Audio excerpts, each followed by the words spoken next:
दिल्ली के पूर्व मुख्यमंत्री और आम आदमी पार्टी के संयोजक अरविंद केजरीवाल ने नीट पेपर लीक 2026 को लेकर देश के युवाओं को सड़कों पर उतरने की अपील की है। उन्होंने कहा कि जब नेपाल और बांग्लादेश का जेन जी वहां की सरकारें बदल सकता है, तो हम इस मामले में एक जिम्मेदार मंत्रियों को जेल तक तो भिजवा ही सकते हैं। केजरीवाल ने कहा कि 2014 से अब तक 93 पेपर लीक हो चुके हैं।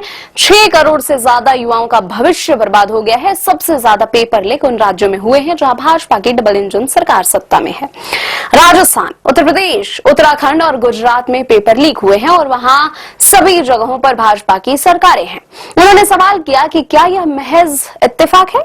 आप नेता ने कहा कि 2017 में पेपर लीक हुए, 2021, 2024, 2026 में पेपर लीक हुए और 2027 में भी पेपर लीक होंगे। यदि आपने कुछ नहीं किया तो ऐसा हर साल होगा।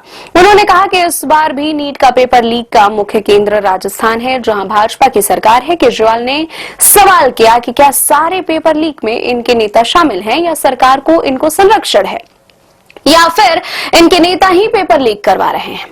ऐसे में सीबीआई बेचारी क्या करेगी। उन्होंने कहा कि इस देश के नेताओं को देश में कोई इंटरेस्ट ही नहीं है, इनके बच्चे विदेशों में पढ़ते हैं। केजरीवाल ने कहा कि देश के एक बड़े नेता ने कहा था कि जरूरत पड़ी तो झोला उठाकर चल दूंगा।